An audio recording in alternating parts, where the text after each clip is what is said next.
নাফিসা, বেলা বাড়ার সঙ্গে সঙ্গে কিন্তু প্রচারণা বাড়তে থাকে প্রার্থীদের। আমরা এই মুহূর্তে রাজশাহী বিশ্ববিদ্যালয়ের সেন্ট্রাল লাইব্রেরির পিছনে রয়েছি। এই জায়গাটিতেই মূলত কিন্তু প্রার্থী এবং ভোটারদের আনাগোনা সবচেয়ে বেশি থাকে, তবে সেটি দুপুর 12টার পর থেকে কিন্তু শুরু হয়। আর আচরণবিধি লঙ্ঘন নিয়ে পাল্টাপাল্টির অভিযোগ রয়েছে বিভিন্ন প্যানেল সহ স্বতন্ত্র প্রার্থীদের। আমরা গতকালকে দেখেছি ছাত্রদলের বিরুদ্ধে আচরণবিধি লঙ্ঘনের অভিযোগ আনে ছাত্র শিবির সহ বেশ কয়েকটি প্যানেল। একই অভিযোগ কিন্তু ছাত্র দলও করেছে। আর রাজশাহী বিশ্ববিদ্যালয় কেন্দ্রীয় ছাত্র সংসদ নির্বাচনে ছাত্র সংসদ ও সিনেটে 306 জন প্রার্থী প্রতিদ্বন্দ্বিতা করবেন। এর মধ্যে কেন্দ্রীয় ছাত্র সংসদে 248 জন এবং সিনেটে 58 জন।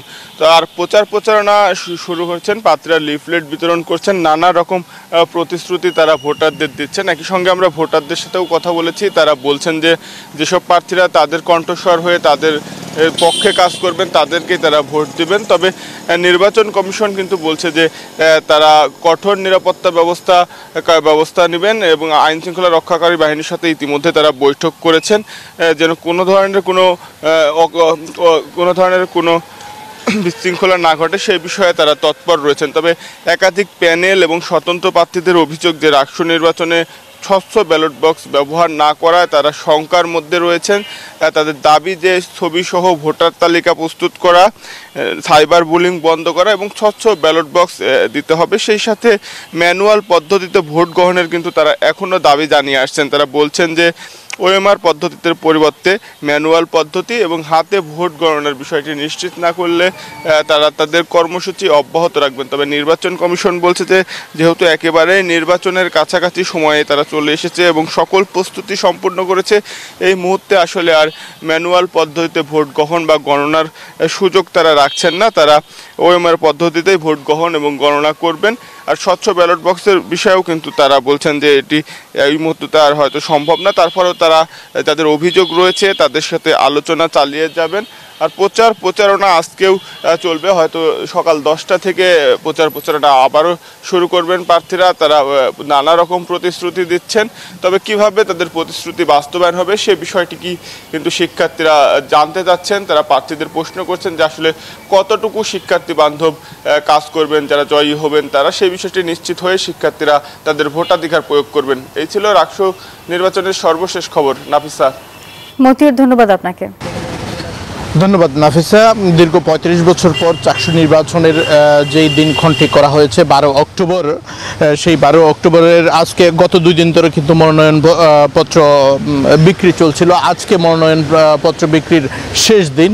এই শেষ দিনে সকাল 9:30 থেকে শুরু করে বিকেল 3:30 পর্যন্ত এই মনোনয়নপত্র বিক্রির কথা রয়েছে। এখন পর্যন্ত আমরা যেটি জানতে পেরেছি সেটি হচ্ছে ছাত্রদলের কেন্দ্রীয় সাধারণ সম্পাদক এবং ছাত্র শিবিরের কেন্দ্রীয় সভাপতি সহ আজকে উপস্থিত থেকে অন্যান্য ছাত্র সংগঠন বা যেগুলো সংগঠন আছে তাদের প্যানেল চূড়ান্ত ঘোষণা করবেন বলে আমরা জানতে পেরেছি। একই সাথে আমরা শিক্ষার্থীদের সাথে কথা বলেছিলাম। শিক্ষার্থীরা বলছেন তাদের হয়ে যারা শিক্ষার্থীদের পক্ষ হয়ে শিক্ষার্থীদের স্বার্থ রক্ষায় কাজ করবেন সেরকম নেতৃত্বই তারা বেছে নেবেন। তবে নির্বাচন কমিশনের সাথে কথা বলছি। নির্বাচন কমিশন থেকে আমাদেরকে যেটি জানানো হয়েছে সেটি হচ্ছে নিরাপত্তার জন্য সর্বোচ্চ ব্যবস্থা গ্রহণ করা হয়েছে। ইতিমধ্যে প্রশাসনের বিভিন্ন স্তরের সাথে যোগাযোগ রক্ষা করা হয়েছে এবং সুন্দর এবং নিরপেক্ষ সুন্দর নিরপেক্ষ একটা নির্বাচন উপহার দেওয়ার জন্য তারা প্রস্তুত আছে বলে আমরা জানতে পেরেছি। এখন পর্যন্ত আসলে চাকসুর যেই নির্বাচন, এই নির্বাচনে কেন্দ্রীয় এবং হল সংসদ মিলে 169 জন প্রার্থী তাদের মনোনয়নপত্র সংগ্রহ করেছেন এবং বিভিন্ন রাজনৈতিক দলের ছাত্র সংগঠন সহ অন্যান্য সংগঠন যারা আছে তারা আজকে তাদের পূর্ণ প্যানেল ঘোষণা করবেন বলে আমরা জানতে পেরেছি।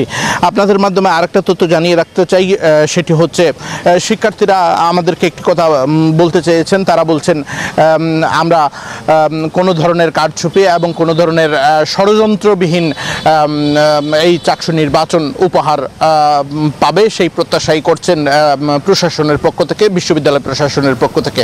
এখন পর্যন্ত চাকসু নির্বাচন নিয়ে আমার কাছে ছিল সর্বশেষ অবস্থা। যাব স্টুডিওতে। নাফিসা। আকরাম, ধন্যবাদ আপনাকে।